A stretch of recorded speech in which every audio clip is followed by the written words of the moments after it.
Sejam bem-vindos a mais um Simplecast. Estou aqui hoje com o Mauro da Macro Capital.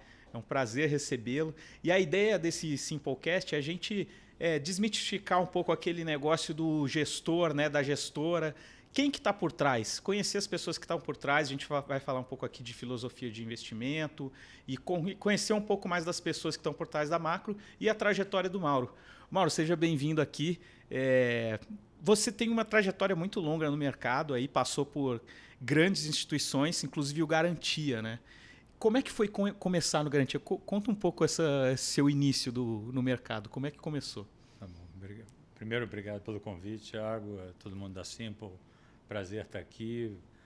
Viu a história desde o início, então, assim, sou fã aí dessa trajetória aí de vocês, desse começo, e pudermos ajudar, a gente está aqui para isso. Falar um pouco da história. Eu completei 31 anos de mercado. Eu comecei em 1990. E não dá para esquecer, porque 15 de março de 90 foi o meu primeiro dia no Garantia e foi o primeiro dia do confisco do Collor. Isso que eu ia falar. que incrível a época que você começou. Né? Então, eu entrei pela liquidação, que era como as pessoas normalmente entravam, né? Falava, é um boy de luxo, de fato vai liquidar a operação, levar a fatura, pegar o cheque, acabar com qualquer operação que era feita na mesa. E eu lembro de chegar lá, falar com o meu chefe, o Célio. Eu falei, Célio, eu ainda tenho emprego aqui? E aí ele falou, Mauro, senta naquele sofá e não fala comigo hoje. Eu não sei nem se tem banco aqui hoje. Então eu sentei num sofazinho e fiquei olhando aquela atividade maluca. Todo mundo correndo de um lado para o outro, era realmente caótico. E como é que vocês se salvaram desse confisco aí? Como é que foi essa época? Com certeza, nós e vamos dizer, o mercado inteiro foram vários dias para entender, né, como é que aquele negócio ia, de fato, funcionar ou não funcionar. Uhum. Né? Mas o dinheiro estava travado, estava tudo travado. E aos poucos, o próprio Banco Central, o Tesouro, foram aliviando, né, alguma coisa aqui ou ali, e o mercado foi voltando a funcionar, mas foi bem difícil. E lembrando, eu tinha acabado de sair da faculdade, era liquidante, então era ainda difícil entender tudo o que estava acontecendo naquele caos. Mas foi uma experiência também entrar no Garantia. E mercado se aprende de tudo na prática, né? Não tem jeito, não existe uma... com certeza, você vai vivendo ali e aprendendo. Então, isso era uma coisa muito legal do Garantia, no que você perguntou, porque, né, não tinha uma hierarquia, era super aberto, você tinha acesso às pessoas, você ia conversar com as pessoas, tinha um tempo livre, que era meio raro, mas você ia lá e dependia muito de você buscar informação, entender o que estava acontecendo. E as pessoas, vamos dizer, não estando ocupadas ou tendo um tempinho, eram super abertas para esse tipo de conversa. Então, era um ambiente, obviamente, intenso, mas bem legal, bem bacana. Então, foi um começo, assim, e da liquidação, como é que você chegou na gestão? Lá dentro do Garantia mesmo, você foi crescendo? O banco ali em 90 resolveu se mudar para São Paulo, foi um dos primeiros bancos de investimento, vamos dizer, a mudar a matriz carioca aqui para São Paulo, lá na Avenida Paulista. Uhum. Já tinha um escritório, mas ela provavelmente tinha 20%, 15%, 20% do pessoal. E aí foi uma migração, né, pela Dutra para cá. Eu comecei a vir bastante em agosto, acabei me mudando em março de 91. Mas depois da liquidação, eu fui para o controle da mesa de Open, chamava-se Open, era a mesa proprietária, uhum, né, principalmente de títulos públicos, mas fazia-se tudo ali. Depois passei pelo câmbio, vim para São Paulo para a área de futuros, ajudando a operar ouro lá fora. Depois passei para a área que a gente chamava de asset trading, era o trading de dívida externa de países emergentes, e o Garantia era muito ativo nisso. Ajudei no processo de escolha das opções do plano Brady, da dívida não paga pelo Brasil. Foi também um processo bem legal. Sempre controle de todas essas áreas. Acho que você está bem preparado para surfar essa onda que a gente está tendo hoje, né? A gente acabou de passar aqui, hoje a gente está gravando, acabamos de sair aqui do 7 de setembro, né? De toda essa bagunça, a gente vê estrada sendo fechada, algumas coisas meio difíceis da gente enxergar, né? Então acho que você está acostumado um pouco com crise, com o Brasil sempre foi Brasil, né? O Brasil está sendo Brasil, infelizmente, né? Nesse momento tão difícil e desafiador. Que aprendizado que você traz dessa época, que você passou por tudo ali no Banco Garantia, inclusive essa parte aí começou com o confisco do Collor. Que ensinamento que você traz dessa época para hoje? Cada crise traz um aprendizado, uma lembrança boa, uma lembrança ruim. Acho que é importante, né, fazer a melhor análise possível, vamos dizer, do que está acontecendo, mas principalmente olhando para frente, o que pode virar, o que pode melhorar ou o que não vai melhorar, para tentar também ter uma ideia de um timing, né, de resolução daquela crise em particular. E cada crise tem as suas características, as suas dinâmicas, né? Então, se você quiser listar lá desde 90, a gente vai ficar aqui um tempão, mas você passou pela crise da Ásia, antes da crise da Ásia, a desvalorização do México ali em 94, depois teve a Ásia em 97, né, a quebra da Rússia em 98, seguida pela explosão daquele hedge fund, Long Term Capital Management, LTCM. Em 99 fomos nós com a desvalorização. Em 2000, Nasdaq. Em 2001, a Argentina foi para o saco. Não tem fórmula pronta, né? Você tem que ir surfando de acordo com o que aparece. E algumas são globais, como a que a gente acabou de passar e ainda está passando, né, na Covid, também diferente de tudo, né? Ou, vamos dizer, 2008, que também pegou o mundo inteiro, mas começou nos Estados Unidos. E algumas são homemade, né? São feitas em casa e são nossas. Essa que a gente está passando aqui é nossa, é mais uma perda de oportunidade, quando lá fora, né, está num caminho muito forte de recuperação de atividade, de recuperação da economia, de reabertura, né, dos processos de vacinação caminhando.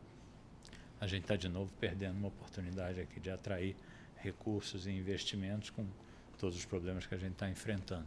Então, sim, você está certo. Cada crise tem a sua natureza e uma é diferente da outra. Você tenta lembrar um pouco se tem alguma associação, uma coisa que é parecida, que possa eventualmente ser usada, mas é sempre complicado, né? Qual o principal ensinamento que você traz dessa época da garantia para macro hoje em dia? Acho que uma das coisas mais bacanas ali do Garantia era a própria estrutura de sociedade, né? Era uma partnership, né? Então, a macro também é uma partnership, todos são sócios, né? No Garantia não todos eram sócios, mas se almejava chegar ali como sócio, primeiro como comissionado, depois como sócio. Então, regras também claras, transparentes, uma abertura que eu falei. Tudo tinha regra, né? Porque eu acho que todo mundo fala de partnership, mas nem todo mundo sabe fazer, né? Nem todo mundo consegue aplicar na prática, né? Enfim, também cada sociedade é uma sociedade. Sim. Né? Tem regras que funcionam para uma coisa, tem outras que talvez não funcionem para outras. Então, nesse caso, depois eu falo um pouco, eu e o Nilson Teixeira, meu sócio e amigo há muitos anos, idealizador da Macro, né, junto comigo, a gente pensou bastante, tentou trazer a experiência, né, que nós já tínhamos tido e que a gente tinha também visto em outras casas, em outras estruturas, tentando, vamos dizer, achar uma que fosse a mais correta para a Macro Capital. Então, a gente pode falar sobre isso depois. É uma visão que a gente tem muito forte, essa questão de partnership, né? Contanto que a gente tem aqui até o sistema equity backing, que seja o agente autônomo, o gestor, o consultor que for parceiro nosso, ele também pode vir a ser sócio da nossa corretora, né? E realmente é uma motivação diferente quando você vê que você não está trabalhando por um salário. Você está trabalhando para fazer parte de um negócio maior, de algo que... criar algo grande, juntos, né? Ser dono, né? Tá totalmente alinhado com isso. Né? A gente diz lá na Macro, é uma cota, é um fundo por enquanto. Então é uma coisa que está todo mundo alinhado pelaquela cota, para aquele fundo, tentando dar o máximo, trabalhar o melhor possível para que o resultado seja o melhor e vai ser benéfico para todo mundo que está ali. Então Legal. acho que é isso, assim, uma construção conjunta desse sentimento de ownership, de fato. E do Garantia, qual foi o passo seguinte que você deu ali? Na verdade, o Garantia foi adquirido pelo Credit Suisse. Né? Na época era Credit Suisse First Boston, isso foi em julho de 98. Eu já estava na área de Asset Management do Garantia, que a gente tinha criado no início de 98, pouco depois da crise da Ásia, que foi uma crise muito dura para a gente e para vários outros bancos de investimento brasileiros. Eu digo que ali foi um pouco de um wake-up call da globalização para muitos de nós. Né? Crise da Ásia, o tsunami chegando até aqui. Né? E aí a gente montou o Garantia Asset Management ali no início de 98. E em julho, o Credit Suisse First Boston compra o Garantia, o banco vira CSFB Garantia. Depois o FB saiu, depois o Garantia saiu, ficou só o Credit Suisse, como é até hoje. E o Asset, que era Credit Suisse Asset Management, ficou Credit Suisse Asset Garantia também por 3 anos. Então, eu estava ali como um dos gestores de renda fixa internacional. Fiquei 3 anos assim. E depois de 3 anos, alguns sócios do Garantia saíram e me convidaram para assumir o Asset. Então, eu me tornei o head do CSAM Brasil ali no início de 2002. Legal. E assim fiquei até sair do banco em 2012. Fizemos, obviamente, várias coisas ali dentro da plataforma de asset. Tinham todos os tipos de fundos ali já? Multimercados, renda fixa, parte de renda variável. A gente também fez um pouco de crédito. Em 2003, a área de private equity se integrou na nossa área do asset, quase uma conclusão do processo de administração de recursos de terceiros, vamos dizer, dessa segregação. Então, passamos então a tocar um processo de desinvestimento de um fundo de private equity que tinha sido captado e investido em 96. Então, foi um processo bem bacana, que foi concluído quase no final de 2006, com muito sucesso. No final de 2006 teve a compra da Reding Grifo, né? E aí, vamos dizer, o que nos dizia a respeito diretamente a discussão era que vamos ficar com 2 plataformas independentes por 5 anos e depois veria-se o que faria mais sentido fazer. E aí essa decisão, no final de 2011, integrar as 2 plataformas. Então eu fiquei para ajudar na integração e depois saí. Legal. Você devia ter vários fundos. Como é que era uma equipe para gerir todos esses fundos? Quantas pessoas eram? Como é que era organizada uma gestão de um banco assim? O asset mesmo tinha mais ou menos entre 15 e 20 pessoas. Obviamente a gente utilizava, vamos dizer, da estrutura administrativa fiduciária do banco. Né? Desse lado, isso vale para o compliance, isso valia para a parte legal, isso valia para toda a parte de controle, né, dos fundos na parte administrativa, de administração. Então ali a gente tinha os nossos controles, os gestores, parte comercial, atendimento ao cliente. Então era bacana. Não é um grupo enorme, mas era um grupo ali que bastante competente, com gente muito sênior em cada uma das, vamos dizer, áreas principais, né, das verticais de renda variável, de multimercado, de renda fixa, crédito. Então funcionava muito bem. É meio uma família, assim. Acho que uma prova da mudança, a Macro Capital é uma prova da mudança do mercado, né? Porque você vê que os profissionais antes estavam dentro dos grandes bancos, né, de gestão. Os fundos estavam dentro dos bancos, né?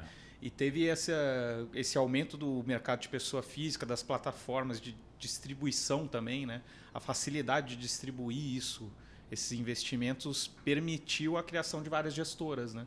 A Macro veio um pouco nesse movimento, né? Esse movimento até começou bem antes, né? Sim. Eu diria, sei lá, 2010, 2012. Isso. Né? Começou, já tinham algumas antes, né? Mas inovadoras, mas já teve essa segunda onda e, sei lá, de 4, 5 anos para cá, uma grande terceira onda também na diminuição das próprias estruturas dos bancos, né? Do risco que os bancos podiam continuar tomando dentro de suas mesas proprietárias e, obviamente, uma nova realidade também no mercado de investimento no Brasil, com as plataformas, né? Com um aumento do escopo do que se oferece para o investidor, com uma queda da taxa de juros. Então, algo que é um caminhar para se igualar muito mais a mercados mais desenvolvidos, onde os próprios investidores, né, começam a buscar mais alternativas para investimento do seu próprio dinheiro. Sim. Qual a vantagem que você vê para um fundo independente como vocês, são uma gestora independente, comparado a um fundo que está num banco? Você viveu bastante ali, fundo dentro do Credit Suisse, era gestor lá dentro. E qual a diferença que você vê hoje em dia aí dessa nova realidade, né, de uma gestora independente, porque ainda tem fundos dentro dessas estruturas grandes, né? Sem dúvida, tem. Eu acho que a principal é o que você falou mesmo antes, essa ideia, vamos dizer, de sociedade, de ser dono, né, de estar num ambiente também que você foca praticamente 100% ali no teu business, né? Foco na gestão, no cuidado com os teus investidores, os teus clientes, no crescimento do business, né? Nas pessoas. Eu acho que sempre em banco você tem outras coisas também que você tem que ver dentro também de uma estrutura, querendo ou não, um pouco mais, ou bem mais burocrática, dependendo de quem a gente está falando. Muita politicagem, né? Também tem isso, né? Ali a gente está tocando o nosso business e pronto. Então eu acho que, sem dúvida nenhuma, algumas das vantagens. E a questão da liberdade também de escolher quem vai trabalhar com você desde o início. Acho que isso é fundamental, né? O Nilson sempre falava isso, assim, vamos buscar realmente pessoas competentes, né? Com um track record, que sejam complementares, mas que sejam do bem. Então, parece meio um clichê falar isso, mas eu acho que é muito importante. Eu acho totalmente importante. Assim, é fundamental. E a gente sabe que, né, num ambiente onde tem, né, um alinhamento, tem uma visão ali comum, um ambiente bom, pessoas do bem, a coisa flui melhor, né, dá mais prazer em trabalhar, dá mais prazer ir para o escritório, dá mais prazer estar com as pessoas, do que, vamos dizer, enormes conflitos ou mesmo pequenos conflitos. Conflito sempre vai ter, mas acho que tendo pessoas de fato, né, que são do bem e que estão ali alinhadas no mesmo objetivo, isso facilita bastante. Não, esse clima eu acho que influencia bastante, acho que você pode falar também, que para passar por esses momentos difíceis que a gente tenha, porque afinal a gente está no Brasil, mercado de ações, já mesmo em qualquer lugar do mundo já é difícil. E aqui a gente tem cenário político, tudo isso.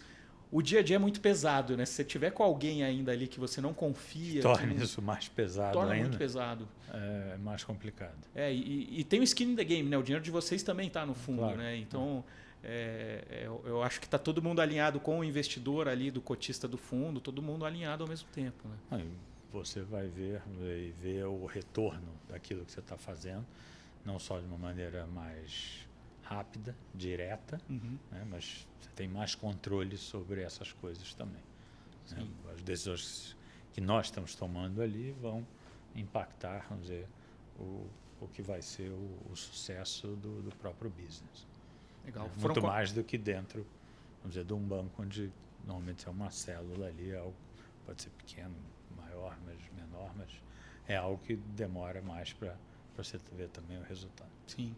E você estava lá no banco e você ficou ali no Credit Suisse até quando? Foi com quantos anos? Então, entre Garantia e Credit Suisse foram 22 anos. 22 anos. Em março de 90. Ali você já encontrou seu sócio? Abril de 2012, sim. Eu preciso falar mais um carioca expatriado, o Nilson também é um carioca expatriado, né? Tirando o fato dele ser vascaíno e eu ser flamenguista, a gente quase não discute. E ele veio para São Paulo, se juntou lá ao CS Garantia em 2000, como economista sênior. Em 2004 se tornou economista-chefe. Nós no Asset tínhamos reuniões diárias, a gente nunca teve no Asset o nosso time de pesquisa.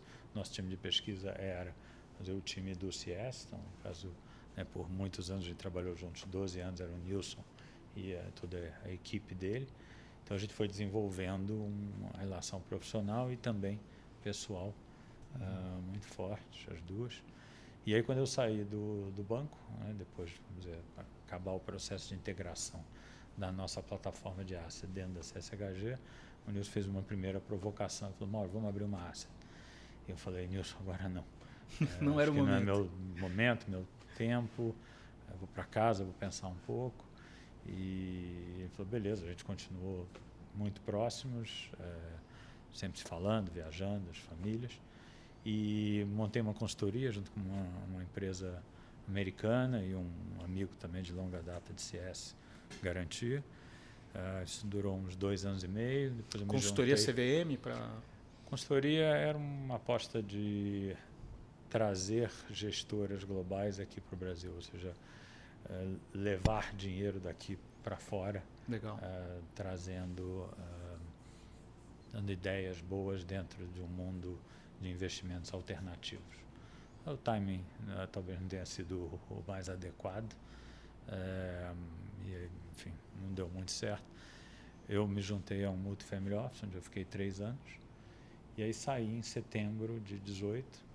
O Nilson tinha saído do Credit Suisse em março, depois de 18 anos, 14 dos quais como economista-chefe, pensando em tirar um ano sabático e em 2019 começar a montar alguma coisa numa linha de uma gestora. Ele queria fazer esse move, né, para o buy side, para ter uma gestora independente.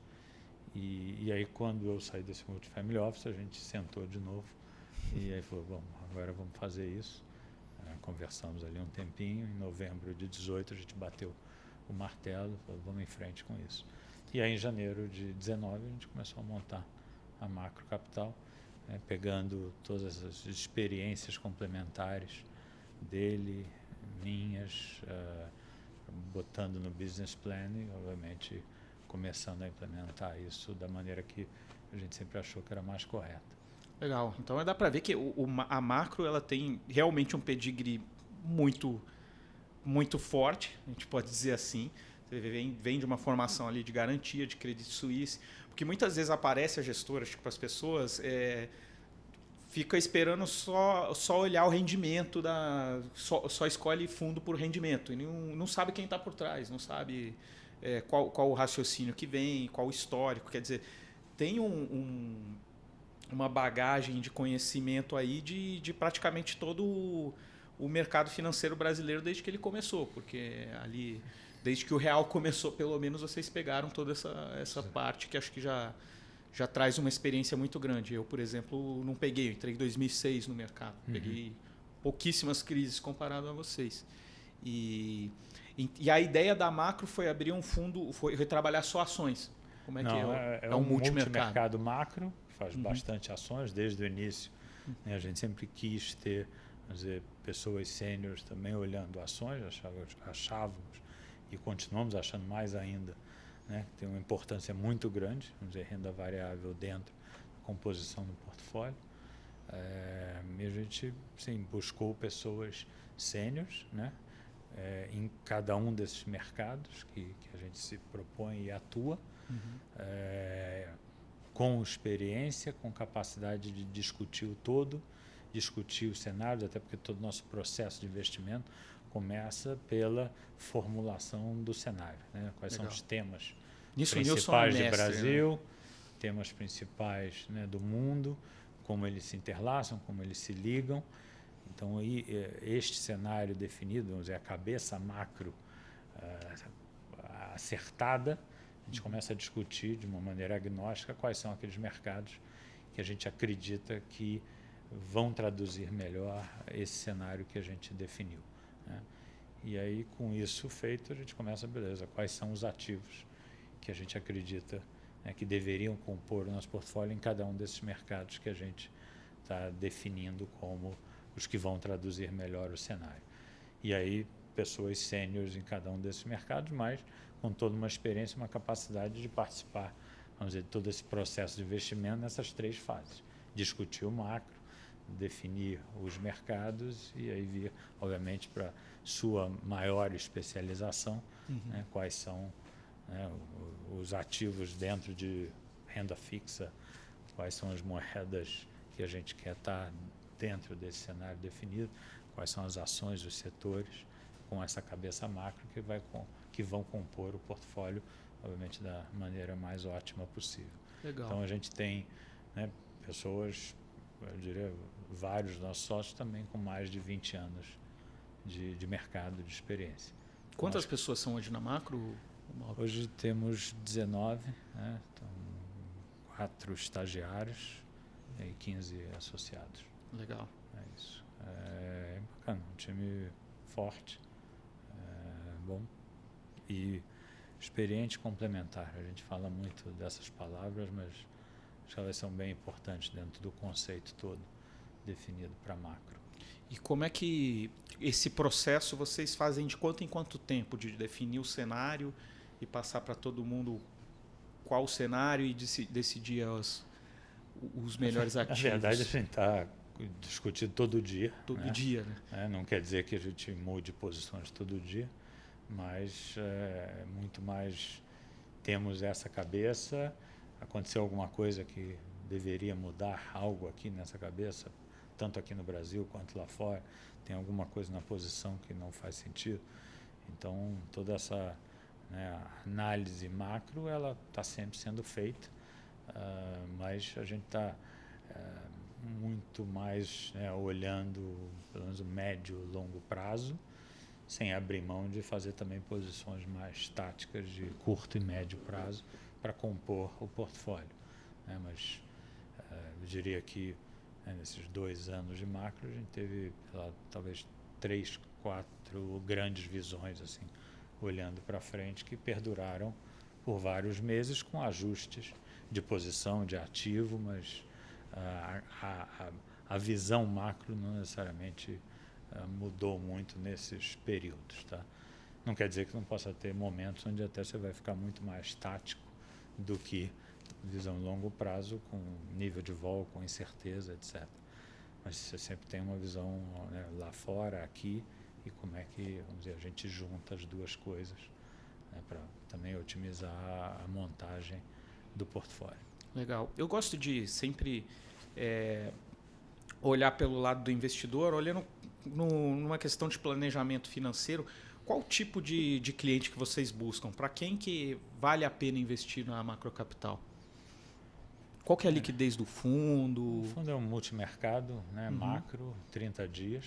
30 dias. Então, todos aqueles investidores que querem, obviamente, ganhar, né, ter um retorno acima do CDI, aceitando um certo nível de risco. Um fundo tem uma vol de 6 a 8. 6 a 8. E que componha bem o seu próprio portfólio. Né? Então, nós temos investidores, pessoas físicas, né, através de plataformas, através de private bankings. A gente tem family office, tanto alguns multi-family office quanto single, fund of funds, vindo também de estruturas, né, de bancos. Então, uma até diversificação de passivo, acho que bastante importante para qualquer business. Né? Qual o mínimo para investir no fundo hoje em dia? R$5.000. 5 mil reais. É totalmente acessível. Acho que uma coisa que às vezes os parceiros também não sabem, os agentes autônomos, é que as gestoras são bem acessíveis, né? Então vocês estão disponíveis também a conversar, a trocar ideia. Sem dúvida nenhuma, e a gente conversa, né? E bate papo, além do que a gente escreve todo mês, a gente está sempre disponível para fazer calls, para falar sobre o cenário, para falar sobre o portfólio, para tirar dúvidas, né? Mas claramente, vamos dizer, essa nova realidade das plataformas de investimento, né, dessa maior socialização do acesso ao investimento, que é o que você falou, é algo ainda muito recente, né? Alguns anos. Né? Sim. Então, eu acho que isso está aí para ficar. Né? A gente está no momento onde a gente está vendo taxa de juros voltando a subir, né? Uma Selic que chegou lá no chão de 2, muito mais um cara aí que vai passar de 7,5, 8, quem sabe.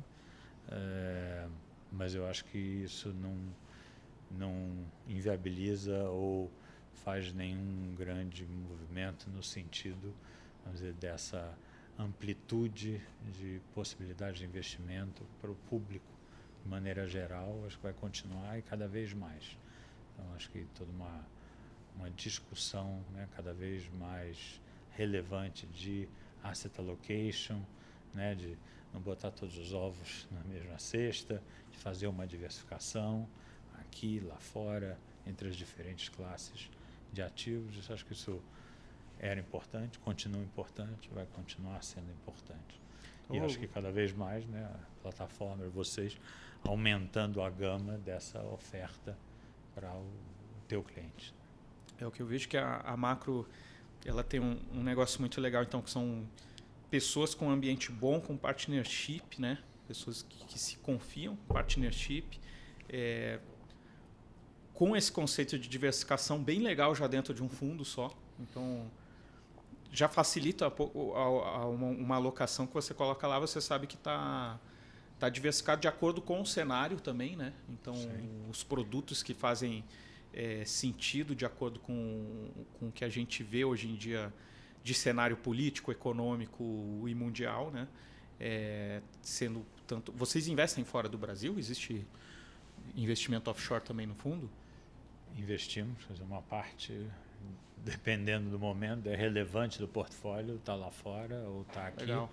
Né? Eu acho que vale, acho que tem uma outra diferenciação aqui da Macro. A gente tem uma estrutura de book único. Tá? Então, o que quer dizer isso? Eu e Nilson sempre acreditamos que essa somatória das experiências e dos track records, né, dos sócios adicionariam na discussão, né, do processo de investimento per se. Então, uma ideia de que nós não temos que estar em todos os mercados o tempo inteiro. Nós somos uma gestora, vamos dizer, que tem uma caixinha de câmbio, uma caixinha de renda variável, caixinha de pré, de inflação, ou por geografia, ou por trader, ou por gestor. Nós todos discutimos dentro daquele processo que eu descrevi quais são aqueles mercados que a gente quer estar, né? Então, todo mundo adiciona, vamos dizer, opinião e informação aqui para a gente montar esse melhor portfólio. Então, a gente está discutindo, vamos dizer, o portfólio como um todo, o tempo inteiro, entre todos nós, obviamente com uma especialização e uma experiência maior dos gestores daqueles mercados, né? Mas é algo também diferente. Tá? E que eu acho que a gente acredita que adiciona, mas essa capacidade traz mais valor sendo uma estrutura como essa. E o que vocês têm de visão de cenário aí para o Brasil? Tá difícil para caramba, mas acho que todo mundo gostaria de saber como vocês discutem isso. Qual o cenário que vocês estão vendo aí para o Brasil? O cenário vai continuar bem desafiador, né? Parece que a cada semana ele vai se tornando mais desafiador. Mais ainda, né? Ainda vem a eleição. A eleição ainda está um pouco longe, né? Eu acho que temos problemas fiscais que já estão aí há muito tempo, problema com relação à inflação, né? Que está alta, subindo. Juros é para cima mesmo? E todo mundo aguardando e vendo, esperando quando é que vai ter um arrefecimento, né, dessa elevação do nível de preços. Os juros vão continuar subindo, né? O Banco Central já tinha indicado isso. O mercado está agora até precificando a chance de terem aumentos acima de 100 basis points na próxima reunião do cupom e nas seguintes também. Então, a ideia de um BC, né, operando by the book, tenta botar expectativas de inflação para baixo e sendo mais hawkish mesmo. Então, a questão fiscal está cheia de fios desencapados ainda nessa discussão, né, de aumentar o Bolsa Família, de respeitar o teto, de pagar os precatórios, o cobertor é sempre curto, a situação fiscal já era desafiadora e continua. Então, é acompanhar aí de perto como é que isso vai se dar. E agora, obviamente, com toda essa elevação da tensão política, né, iniciada e continuada intensamente pelo presidente, como é que a gente pode eventualmente chegar, vamos dizer, numa redução de temperatura para poder sentar à mesa e discutir alternativas aí que sejam um pouco mais viáveis. Mas, claramente, o presidente não tem, de certa maneira, tentado ser mais tranquilo e reduzir essa temperatura. Então, eu acho que a gente vai ter ainda um tempo, um período aí bastante incerto. E isso vai afetar a volatilidade e preços, sem dúvida nenhuma, né? O que é uma pena, porque você tem um cenário lá fora, né, de retomada, de reabertura, ainda de estímulos fortes, tanto do lado fiscal quanto monetário. As economias desenvolvidas, né, andando muito bem, vão andar muito bem esse ano, vão andar bem no ano que vem. É um movimento também de normalização aí de taxa de juros lá para frente, mas ainda parece ser bem lá para frente.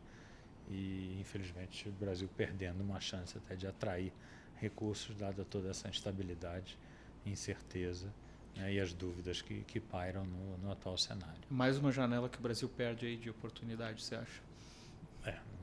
Não tenho dúvida. Tem muito dinheiro, né, no mercado. Tem muita liquidez no mundo e essa liquidez quer, pelo menos minimamente, ter certeza, vamos dizer, de alguma estabilidade das regras, do político, e não é muito isso que a gente está passando para o mundo, né? Então, acho que isso é mais desafiador e tende a continuar desafiador por um tempo. E nesse o cenário de Brasil é duro. Nesse cenário que vocês estão olhando para os investimentos, qual classe de ativo que vocês estão dando prioridade agora para investir? Olha, a gente continua gostando também de renda variável, né? Uma maneira até muito de valor relativo, de buscar aqueles setores onde a gente acredita que tenham companhias que estão andando bem, vão continuar andando bem, buscando certos hedges para essas posições, né?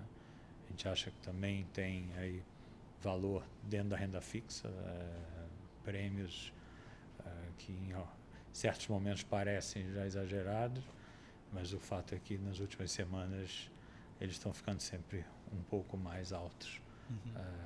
Mas acho que vai ter uma oportunidade aí, olhando um pouco mais para frente, também bem interessante em renda fixa, não acreditando que a gente vai ver uma Selic acima de 10%. Então é isso, crédito a gente não faz, e acho que lá fora tem bastante coisa também interessante, dentro também de renda variável, juros, próprias moedas também. Legal. E aqui no Brasil, o dólar real é uma moeda que parece estar tão descontada já há muito tempo, mas também os fundamentos do Brasil, de certa maneira, infelizmente, justificam uma boa parte disso. Crédito privado, então, não entra na carteira do macro? Não. A gente, basicamente, olha juros, moedas, ações e um pouco de commodities. Tem algum case de ações que você pode contar para a gente que vocês acham interessante? A gente tem uma carteira, eu diria, até bem diversificada. Priscila Araújo, nossa sócia e responsável pela parte de renda variável, com uma enorme experiência aí, no mercado, mais de 20 anos, tocando long short e long bias há mais de 15. A gente gosta de temas ligados aqui à reabertura, crescimento. Temos alguns nomes que a gente gosta, que já estão na carteira também, já faz um bom tempo. A Arezzo é uma delas. Até a Priscila já falou a respeito sobre essa história há um tempo. Acho que tem uma história também aí transformacional. Eu vi que quem está assistindo no YouTube, acho que tem um vídeo no YouTube dela comentando. Tem. Eu vi. Então tem alguns cases que a gente gosta, tanto aqui em Brasil quanto na América Latina, que a gente já tem assim, carregado há um bom tempo, tem andado bem. E aí é muito mais um tático aqui de tentar se defender contra movimentos vamos dizer, dos índices mesmo, da bolsa como um todo, mas sempre carregando uma carteira de ações que a gente acredita que no longo prazo vai performar bem. Legal. E qual o patrimônio hoje em dia do fundo, Romualdo? 110 milhões. 110 milhões? Quem está entrando agora está pegando bem o começo, né? 2 anos que vocês têm aí. Foi um ano difícil, 2020, né? Para todo mundo, para a gente também. Mas a gente é super confiante aí, não só no time, mas nas oportunidades de investimento que estão por aí. Sim. Né? Como você falou e a gente discutiu anteriormente, crises também são oportunidades aí. Totalmente. Né? Tentar totalmente. acertar. Eu acho que o que mais fundamenta um investimento na macro é realmente conhecer a equipe, como a gente está falando aqui, né? As pessoas. Tem você, tem o Nilson aí, que é realmente uma grande referência. Eu até indico as cartas da Macro Capital, acho que tem muito conhecimento ali, essa parte de cenário para todo mundo. Mesmo uma pessoa que não vai investir no fundo, acho que é muito conhecimento ali para entender, né, o que a gente tem de cenário e oportunidades. E saber que você está pegando uma equipe ali de primeira que eram equipes que gerenciavam os grandes bancos há pouco tempo atrás. Então tem muito essa coisa de ego no mercado. E aí eu estou procurando falar muito de vocês, que eu sei que vocês são humildes, vocês não vão ficar falando muito bem de vocês não, mas a equipe sempre me chamou a atenção, desde a primeira vez que eu conheci a Macro. E eu acho que isso vai refletir no longo prazo. Tem a questão assim do skin in the game, que eu acho que vocês têm próprio dinheiro no fundo também, então está todo mundo bem alinhado. Então é alguma coisa que acho que dá também um pouco mais de segurança. É o nosso projeto de vida, ou dessa segunda parte da vida, né? Das idades mais avançadas, minha, do Nilson, do André. É um sonho bacana de criar uma empresa, uma gestora, deixar um CNPJ. Acho que toda a ideia do partnership é isso, é que as pessoas vão crescendo, né, dentro da sociedade, né, para lá na frente, ganhando cada vez mais exposição e tocando a gestora. Sim. A gente quer que a Macro esteja aí por muitas e muitas décadas. E é o começo. É um começo mais difícil, mais desafiador, mas a gente segue bastante animado e confiante. Legal, é um negócio para muitos anos, né? Exatamente, é isso mesmo. Legal. Legal, Mauro. Mauro, eu queria que você falasse aqui também para o pessoal, desse aqui uma mensagem aqui para a gente finalizar. Fica à vontade aí para falar o que você achar melhor. Bom, eu acho que assim, tem um momento muito especial de Brasil. Acho que é essa, né, inserção, um número cada vez maior da população dentro desse mundo de investimentos, né? Num aprendizado constante, e vocês são parte fundamental disso, né? Eu acho que é um processo que não para, ele é evolutivo, e eu acho que a gente tem muita coisa ainda para ser desenvolvida e criada no Brasil, dando ainda mais oportunidade de diversificação, de diferentes possibilidades de investimento, né, para o público, população em geral. Eu acho que claramente tem aqui um momento mais desafiador de Brasil, mas já passamos por tantas aqui. Continuo acreditando muito aqui no país, em, vamos dizer, dias e anos melhores. Eu acho que a gente vai conseguir isso, vai ver isso um pouco mais para frente.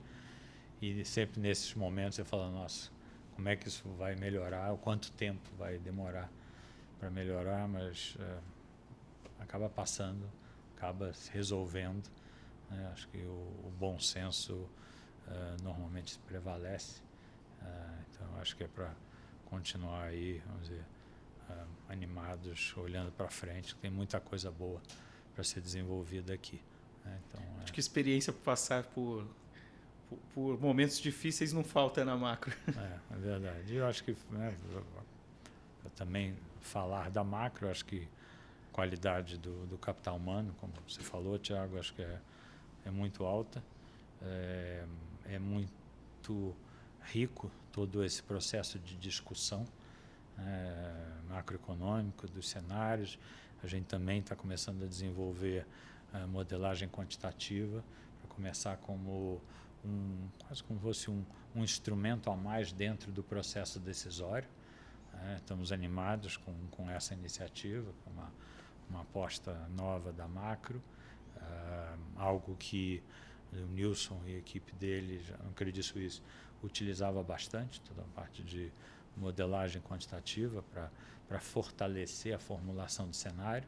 Então a gente também trouxe isso para a Macro, agora dando um passo além, como um instrumento a mais de buscar uma fronteira, vamos dizer, eficiente dentro da alocação por ativo do portfólio, depois descendo um degrau para ver a própria alocação dos ativos dentro dos diferentes mercados. Então estamos animados com isso, vamos dizer, mais uma sementinha que a gente está plantando, olhando a Macro lá da frente. Então é algo bacana e estamos sempre à disposição aí para discutir cenário, portfólio, performance, estarmos próximos aí de vocês, dos investidores, sempre. Eu agradeço muito, Mauro. Acho que foi muito rico aqui para o pessoal entender como funciona uma gestora por dentro, como é que era um processo dentro ali do Garantia do Credit Suisse, quem trabalhou com isso na prática. Obrigado pela participação. Um prazer. O prazer é nosso. Queria agradecer aqui também para quem está assistindo. Podem se inscrever no nosso canal aqui, clicando aqui embaixo. Deixa um joinha também aí, dá uma curtida para a gente. E conheça mais a Simple. A Simple é uma plataforma de investimentos, uma corretora que tem 3 pilares muito importantes: a transparência, a liberdade e o compartilhamento de valor com o nosso projeto Sim Equity Back. Então conheça mais. Se você tem um agente autônomo, uma gestora ou é cliente, entre no nosso site, entre em contato com a gente que a gente vai apresentar para você na melhor forma, beleza? Valeu, obrigado por participar aqui do Simplecast. Um abraço para todos. Obrigado, até logo. Obrigado, Thiago. Valeu.